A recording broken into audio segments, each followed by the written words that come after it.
Next நேயர்களுக்கு என்னோட அன்பான வணக்கங்கள். இன்னைக்கு நம்ம கூட வாழ்க நலமுடன் ஜோதிடர் டிஜே சுந்தரபாண்டி அவர்கள் தான் இணைஞ்சிருக்காங்க. வாங்க நிகழ்ச்சிக்குள்ள போலாம். வணக்கம் சார். வணக்கம் மேடம். எப்படி சார் இருக்கீங்க? சூப்பரா இருக்கேன் சார். நம்ம சேனல்ல தொடர்ந்து சனி பயிற்சி பேசியிருக்கோம், அதுக்கப்புறம் ராசி பலன்கள்லாம் பேசியிருக்கோம். இன்னைக்கு நம்ம நேயர்களுக்காக என்ன சார் ஸ்பெஷலா எடுத்துட்டு வந்திருக்கீங்க? அதாவது பொதுவாகவே பாத்தீங்கன்னா நம்ம மாத பலன்கள் ஒவ்வொரு வீடியோலையும் போட்டுக்கிறோம். ஒவ்வொரு மாசமும் கிரக நிலையில வச்சு சொல்லிட்டு இருக்கோம். அதே போல நீங்க சொன்ன மாதிரி குரு பயிற்சி, சனி பயிற்சி, ராகு பயிற்சி சொல்லி நிறைய வீடியோ போட்டுக்கிட்டு இருக்கோம். ஆனா இப்ப வரை நம்மளுடைய சேனல்ல பாத்தீங்கன்னா ஒவ்வொரு ராசிக்கான குணாதிசயங்கள் சொல்லியிருக்கு. இப்ப பாத்தீங்கன்னா காலசக்கரத்துல 12 ராசிகள். இந்த 12 ராசிகள் பாத்தீங்கன்னா ஒவ்வொரு ராசிக்கும் ஒவ்வொரு விதமான கேரக்டர் இருக்கும். அந்த கிரகங்களுடைய அடிப்படையில அவங்க எந்த மாதிரி இருப்பாங்க, அவங்களுக்கு எந்த மாதிரி வாழ்க்கை துணைகள் அமைகிறது, அதே போல அவங்க யாரு கூட ரொம்ப மின்காராங்க, யாருகிட்ட கொஞ்சம் அப்படியே டிஸ்டன்ஸ் மெயின்டைன் பண்றாங்க, யாரை பார்த்தாலும் கோவப்படுறாங்க, அப்படி கொஞ்சம் நம்ம கட்டாயமா ஆக்சுவலா பாத்தீங்கன்னா நம்ம நிறைய ஜாதகம் பாக்குறோம். சோ கிளைண்ட் நம்ம இன்ஃபார்ம் பண்றோம், அவங்க சொல்ற விஷயங்கள் நம்ம சொல்ற விஷயங்கள் எல்லாத்தையும் மெர்ச்சல் பண்ணி நம்ம என்ன பண்றோம் இப்ப இந்த வீடியோ சொல்ல போறோம். ஓகே சார், கேட்கவே ரொம்ப இனிமையா இருக்கு. வாங்க சார் தெரிஞ்சுக்கலாம். கண்டிப்பா தெரிஞ்சுக்கலாம். மகர ராசி நேயர்கள் எடுத்துக்கிட்டாலே அப்பா மகர ராசி அப்பா நீங்க அப்படின்னு அன்பு செலுத்தாத ஆளே இல்லைன்னு சொல்லலாம். அவங்கள பத்தி கொஞ்சம் சொல்லிடுங்க சார். கண்டிப்பா. மகர ராசி அப்படின்னா அன்பை செலுத்துபவர்கள் அர்த்தம். மகர ராசிக்காரங்கிட்ட அன்பை யார் செலுத்தலைங்கிறத விட மகர ராசிக்காரங்க எல்லாருக்கிட்டையும் அன்பை செலுத்துவாங்க. ஏதாவது ஒரு என்ன சொல்ற வேற்றுமை இல்லாமல் எந்த ஒரு சூழ்நிலையும் வேற்றுமையை எதிர்பார்க்காம ஒற்றுமையா இருக்கும்னு ஆசைப்படுற ராசி தான் மகர ராசி. மகர ராசிக்காரங்க இயற்கையாகவே கடின உழைப்பாளி. அதாவது எந்த வேலையா இருந்தாலும் சரி நான் ஹார்ட் ஒர்க் பண்ணி வெற்றி பெறணும் அப்படின்னு சொல்லக்கூடிய இயல்பான தன்மை இருக்கும். அதாவது மேக்சிமம் மகர ராசிக்காரங்க பாத்தீங்கன்னா யாரும் உயர்த்தி விட்டாங்களா, ஒரு நல்ல நிலைக்கு போயிருக்காங்க, ஒரு உயரமான ஒரு தன்மையில ஒரு வேலையில ஒரு தொழில இருக்காங்கன்னா அவங்க உயர்த்தி விட்டது யாருன்னு பாத்தீங்கன்னா வாய்ப்பு ரொம்ப ரொம்ப கம்மியா தான் இருக்கும்.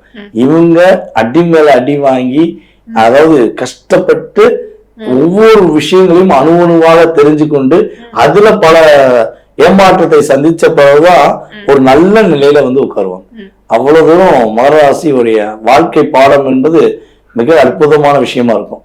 அப்ப ஒரு மகர ராசிக்காரங்க இருக்காங்கன்னா முற்பகுதியில மிகப்பெரிய ஒரு போராட்டத்தை சந்தித்த பிறகுதான் பிற்பகுதியில ஒரு சந்தோஷத்தையோ அல்லது ஒரு நல்ல விதமான ஒரு முன்னேற்றத்தையோ காணக்கூடிய அமைப்பு மகர ராசிக்கு இயல்பாகவே உண்டு. என்ன சார் கஷ்டம் போராட்டம் சொல்லுங்க, என்ன மாதிரி கஷ்டங்கள் போராட்டங்களையும் அனுபவிச்சு? எல்லா கஷ்டமும் இருக்குங்க. கஷ்டத்துல லிஸ்ட் போடாம மகர ராசிக்குன்னு சொல்லி கிட்டத்தட்ட ஒரு 1.5 மணி நேரம் போடணும். அந்த அளவுக்கு கஷ்டங்களை சிறு வயதிலிருந்து, அதாவது போராட்டங்கிறது எல்லா ராசிக்குமே உண்டு, இல்லாம இருக்கிறதெல்லாம் செய்யாது. அதாவது கிட்டத்தட்ட ஒரு 100ல ஒரு 60% ஏதாவது ஒரு போராட்டங்கள் உங்களுக்கு இருக்கும். ஆனா மகர ராசிக்கு 99% போராட்டம் இருக்கும். அந்த அளவுக்கு சிறு வயதுல இருந்தே போராடுவாங்க. ஒரு 10 வயசுல இருந்தே தன்னுடைய குடும்ப சுமையை சுமக்கிறவங்களாம் அதிகமான நபர்கள் நம்மளுடைய மகர ராசிக்காரங்க தான். தாய் தந்தை தன்னுடைய கூட பிறந்த உறவுகளுக்காக தன்னை தியாகம் செய்து, அதாவது அண்ணன் படிக்கட்டும் நான் வேலைக்கு போறேன், தம்பி படிக்கட்டும் நான் வேலைக்கு போறேன், அதாவது தங்கச்சி படிக்கட்டும் அக்கா படிக்கட்டும் சொல்லி சொல்லக்கூடிய நபர்கள் யாருன்னா அது மகர ராசிக்காரங்களா தான் இருப்பாங்க. தான் படிக்காட்டி பரவாயில்ல, தான் கூட பிறந்த உறவுகள் படிக்கணும், அவங்க படிச்சு முன்னேறினா போதும், நம்ம ஒரு தூணா நிற்போம் அப்படின்னு போய் ஆட்டோமேட்டிக்கா என்ன பண்ணுவாங்கன்னா இவங்க செயல்படக்கூடிய தன்மை உண்டு. இவங்களுக்கு இன்னொரு விஷயம் பாத்தீங்கன்னா மேக்சிமம் கோபம் வராது. மேக்சிமம் கோபம் வராது. வந்துருச்சுன்னு நினைச்சுக்கோங்களேன். இந்த கோபமும் பிடிவாதமும் அவங்களுக்கு வந்துருச்சுன்னா செவ்வாயோட ஆதிக்கத்துல இயங்க ஆரம்பிச்சோம். செவ்வாய் இந்த ராசியில தான் உச்சமடைகிறார்.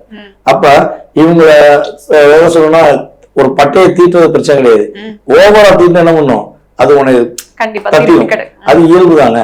சோ அப்ப இவங்க ஒரு லிமிட்டை தாண்டி இவங்களை ஒருத்தவங்க காயப்படுத்திட்டாங்க, ரொம்ப ஒரு லாக் பண்ணிட்டாங்கன்னு இவங்க மனசார ஓவர் டெப்த்துக்குள்ள போயிட்டாங்கன்னா அவங்க நினைச்சிட்டாங்கன்னா அவ்வளவுதான். இந்த முதல்லதான் மகர ராசி அப்ப என்ன பண்ணுவாங்க, முழுங்கிடுவாங்க. அவங்க நினைக்காத 80% நினைக்க மாட்டாங்க. ஆனா ஒரு லிமிட்டை தாண்டி போகும்போது நினைச்சிட்டாங்கன்னா ஆப்போசிட் பார்ட்டி கிளியர் போல்டு, ஆமா கிளியர் போல்டு அவுட் அப்படிங்கிற மாதிரி கிளியர் அடிச்சிருவாங்க. சோ அந்த அளவுக்கு அவங்களுடைய ஒரு சமூக சிந்தனை அடிச்சுட்டாங்கன்னா யாராலையும் ஜெயிக்க முடியாது. அந்த அளவுக்கு இவங்களுடைய ஆற்றல் இருக்கும். ஆனா 80% மகர ராசிக்காரங்க அதை பயன்படுத்துறது கிடையாது. ஏன்னா போனா போகட்டும், நம்ம கிட்ட இருக்கு சக்தி, ஆனா இருந்தாலும் யாரு நம்ம கூட பிறந்தவங்க தானே, நம்ம கூட பழகுறவங்க தானே, நம்ம நம்பி வந்த பொண்ணு தானே, நம்மளை நம்பி வந்த ஆண் தானேன்னு அவங்க கொஞ்சம் விட்டு கொடுத்து போறதுதான் இயல்பாகவே இருக்கும்.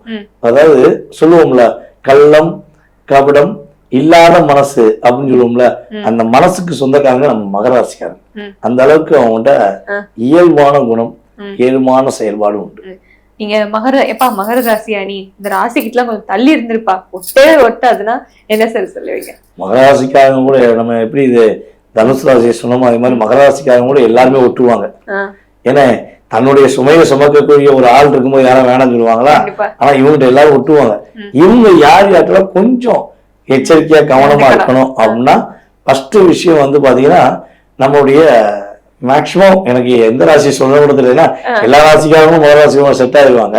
சோ அப்படி பார்க்கும்போது இவங்க கொஞ்சம் நிதானம், பொறுமை, அவசரப்படாம முடிவு இருக்கணும். சிம்ம ராசிக்காரங்க கூட, சிம்ம ராசிக்காரங்கிட்ட கொஞ்சம் என்னன்னா என்ன அப்படின்னு வச்சுக்கலாம். அடுத்து மிதுன ராசிக்காரங்க, மிதுன ராசிக்காரங்களும் சிம்ம ராசிக்காரங்கிட்டும் கொஞ்சம் நிதானமா இருக்கணும். ஆனா பொதுவா வந்து பாருங்களேன், நம்ம இப்படி சொல்றோம், ஆனா கீழே கமெண்ட்ஸ் வந்து பாத்தீங்கன்னா மேக்சிமம் மகர ராசியும் மிதுன ராசி ரொம்ப க்ளோஸா இருப்பாங்க. கணவன் மனைவியா இருக்கட்டும், நட்பா இருக்கட்டும், க்ளோஸா இருப்பாங்க. ஏன்னா இருந்தாலும் கேட்சிங் இருப்பாங்க. இதுக்கு ஒரு காரணமும் உண்டு. ஆமா, என்ன காரணம்னா மகர ராசியில திருவோண நட்சத்திரம் இருக்கு, நம்ம மிதுன ராசியில திருவாதிரை நட்சத்திரம் இருக்கு. இந்த திருன்னு ஒரு ரெண்டு ஒரு என்ன சொல்லணும், ஒரு வலிமையான அமைப்பு இந்த ரெண்டு ராசிக்கு மட்டும்தான் பொருந்தும். அப்ப அதனால இவங்களுக்குள்ள சில அன்பர்களுக்கு ஒற்றுமை உண்டுன்னு கூட நம்ம சொல்லலாம். ஆனா என்னதான் ஒற்றுமை இருந்தாலும் சின்ன ஒரு மைண்ட்ல டிஸ்டர்பன்ஸ் இருக்கதான் செய்யும். அதுங்கிறது நம்ம தெளிவா சொல்ல முடியும். அதுக்கு அடுத்து இவங்க ரொம்ப ரியாலிட்டியா உன்னை போல் நான் என்னை பார்க்க, என்னை போல் உன்னை பார்க்கணும்னு சொல்லி முதல் யார்கிட்ட சொல்லுவாங்க? ரிஷபராசிக்காரங்கிட்ட. ரிஷபராசிக்காரங்கிட்ட இயல்பாகவே இவங்க இவங்க அவங்ககிட்ட லாக் ஆவாங்க, இல்ல அவங்க இவங்ககிட்ட லாக் ஆயிடுவாங்க அப்படின்னு சொல்லக்கூடிய இயல்பான தன்மை உண்டு. அதுக்கு அடுத்து நம்ம கன்னிராசி, கன்னிராசிக்காரங்க கூட ரொம்ப அப்படியே ஒரு புரிதலோட இருக்கிற மாதிரி கேட்சிங்கா இருக்கக்கூடிய வாய்ப்புகள் அதிகமா இருக்கு. அடுத்து மீனராசிக்காரங்க, மீனராசிக்காரங்க கிட்ட மகர ராசிக்காரங்க என்ன பண்ணுவாங்கன்னா, அச்சப்போ நீ தானே நான் பாத்துக்கலாம் அப்படின்னு ஒரு அட்ஜஸ்ட்மெண்ட் பண்ணி ஒரு கேட்சிங்க போகக்கூடிய வாய்ப்பு அதிகமா இருக்கு. ஓகே சார், இவங்களுக்கு இந்த கலர் போட்டுக்கோப்பா உன் வாழ்க்கையில சக்சஸ்னா எந்த மாதிரி கலர்ஸ் சொல்வீங்க சார்? மேக்சிமம் வந்து பாத்தீங்கன்னா மகர ராசிக்காரங்களுக்கு வந்து பாத்தீங்கன்னா மஞ்சள் நிறம் ரொம்ப சூப்பர், மஞ்சள் சூப்பரா இருக்கும். அதுக்கு அடுத்து வந்து பாத்தீங்கன்னா பச்சை கலர் ரெண்டுமே அவங்களுக்கு ஒரு செட் ஆகக்கூடிய வாய்ப்பு அதிகமா இருக்கும். இவங்களுக்கு எந்த மாதிரி நம்பர்ஸ் சார்? மகர ராசிக்காரங்களுக்கு வந்து பாத்தீங்கன்னா பொதுவாகவே 8ஆம் நம்பர் ரொம்ப சிறப்பு. 8ஆம் நம்பர் அவங்களுக்கு அற்புதமான நம்பர். அதுக்கு அடுத்து வந்து 10, 8ம் 10ம் அவங்க லைஃப்ல எட்டி பார்க்க முடியாத அளவுக்கு ஒரு உயர்ந்த நிலைக்கு போகக்கூடிய சிங்கிள் டிஜிட்டா சொன்னீங்க, உங்களுக்கு மட்டும் 8, 10. காரணம் வந்து காலசக்கரத்துக்கு 10ஆம் இடம் தானே மகர ராசி, 10ஆம் பாவமா தான் வருது. அப்ப 10ஆம் நம்பர் இவங்களுக்கு ஆட்டோமேட்டிக்காவே இயற்கையாவே உண்டு. மகர ராசிக்காரங்க மேக்சிமம் வந்து பாத்தீங்கன்னா கஷ்டப்பட்டு உழைச்சு சொந்த தொழில் பண்ணக்கூடிய நபர்களாகவே இருப்பாங்க. சோ அந்த இயக்கம் அவங்களுக்கு உண்டு. ஓகே சார், இவங்களுக்கு என்னென்ன இஷ்ட தெய்வங்கள் இருக்காங்க? இவங்க வந்து பாத்தீங்கன்னா மேக்சிமம் நம்மளுடைய அம்மன் வழிபாடு ஃபாலோ பண்ணும்போது இவங்க லைஃப்ல ரொம்ப சூப்பரா இருக்கும்.